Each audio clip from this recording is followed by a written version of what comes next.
कि जो Republican party of India है उसका एक ही मकसद है कि इस देश में समानता आए, इस देश में स्वतंत्रता आए और भाईचारा बने। समानता कैसे आएगी? आज का कालावाड़ी विधानसभा का एक कार्यक्रम रिपब्लिकन पार्टी ऑफ इंडिया की तरफ से रखा गया था और इसमें काफ़ी सैकड़ों की संख्या में आज ये कालावाड़ी के लोग इकट्ठे हुए हैं। यहाँ पे कर्नल सिंह ओढ़ा जी, जसविंदर सिंह ओढ़ा और इनकी अगुवाई में ये सारे लोग इकट्ठे हुए हैं और ये बाबा साहब की रिपब्लिकन पार्टी ऑफ इंडिया के समर्थन में ये लोग इकट्ठे हुए हैं। रिपब्लिकन पार्टी ऑफ इंडिया की कालावाड़ी विधानसभा की आज की हमारी मीटिंग थी, जिसमें हमने इन लोगों के साथ बात करके और इस क्षेत्र के विकास के लिए, हरियाणा के विकास के लिए जो भारत के संविधान में अनुच्छेद 41 में जो शिक्षा का अधिकार, रोजगार का अधिकार और सहायता का अधिकार जो दिया है बाबा साहब डॉक्टर भीमराव अंबेडकर ने, उसको पूर्ण रूप से लागू करने के लिए आज पूरी इस विधानसभा के साथियों के, सक्रिय साथियों के साथ हमने इस चीज़ पर बात की है कि भारतीय रिपब्लिकन पार्टी की अगर हरियाणा में 2024 के विधानसभा चुनाव के बाद सरकार आती है तो हम बाबा साहब के लिखे हुए भारत के संविधान के अनुच्छेद 41 को पूर्णतया लागू करेंगे और हर व्यक्ति को रोजगार, हर व्यक्ति को शिक्षा और हर जरूरतमंद को सहायता मुहैया कराएंगे।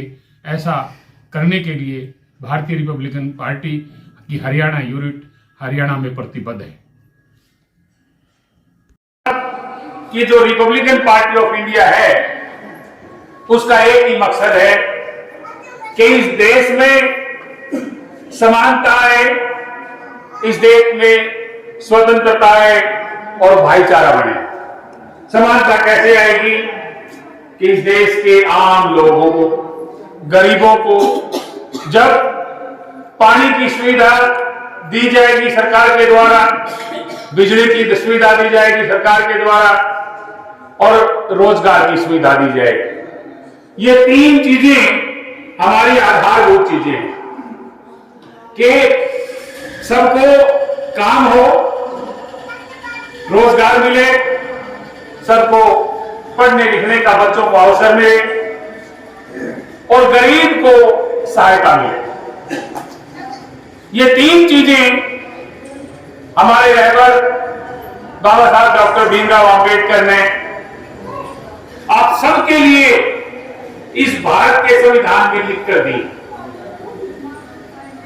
बाबा साहब ने जो भारत का संविधान बनाया है उस भारत के संविधान में लिख के दी ये चीजें। अब वो चीजें आपको मिल रही हैं या नहीं? क्या हर घर में रोजगार है? नहीं है जी, नहीं है, नहीं है ना, हर घर में रोजगार नहीं है। आप सबके बच्चे पढ़े लिखे हैं? नहीं है। आप बुजुर्ग हैं, महिलाएं हैं, आपके बारिश के समय में पानी आ जाता है गलियों में तो आपकी सहायता करने सरकार आती है। ये तीन चीजें मेरे बाबा साहब ने भारत के संविधान में लिख के दी है कि हर एक व्यक्ति को काम चाहिए, रोजगार चाहिए,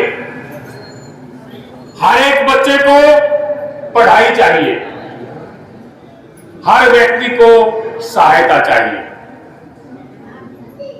ये बाबा साहब ने भारत का संविधान लिखा।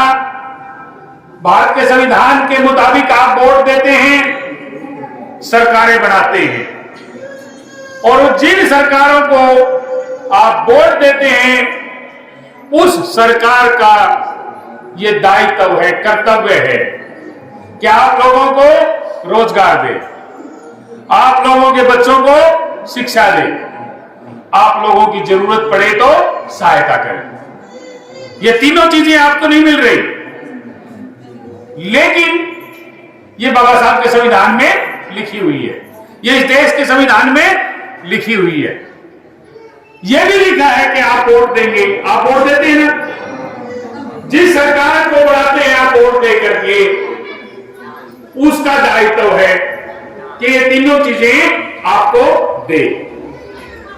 अब ये दोनों चीजें अलग अलग हैं। आपने तो अपना काम कर दिया, सरकारें बना देते वोट देके। अब सरकार का काम क्या है? आपको रोजगार दे, आपके बच्चों को पढ़ाई दे, आप बीमार हो जाते हो, कोई और काम है तो आपको सहायता करे। ये तीन चीजें होनी चाहिए कि नहीं होनी चाहिए? आपने अपना काम कर दिया, कभी सरकार से पूछा कि भाई आपने अपना काम किया कि नहीं किया? सरकारें कहती हैं हमने ये पुल बना दिए, नए एयरपोर्ट बना दिए, बड़े बड़े संस्थान बना दिए, लेकिन उन संस्थानों से आप लोगों को, उन एयरपोर्टों से आप लोगों को क्या मिला? आपने वोट दिया है ना।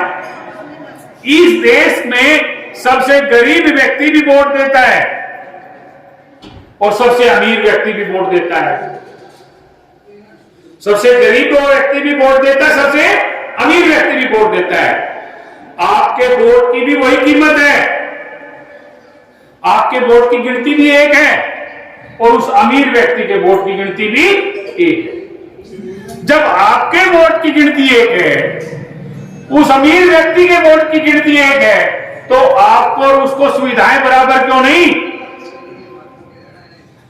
जब आपके वोट की कीमत बराबर है ना, तो आपको सुविधाएं बराबर क्यों नहीं?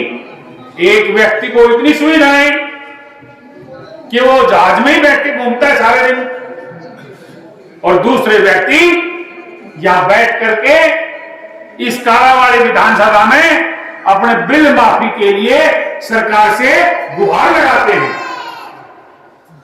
कि हमारे बिल माफ कर दिए जाए, हमारा पानी का बिल माफ कर दिया जाए, हमारा बिजली का बिल माफ कर दिया जाए, हमारे ऊपर जो बड़े बड़े टैक्स लगा रखे हैं वो माफ कर दिए जाए। जीएसटी नाम का टैक्स सब पे लगता है।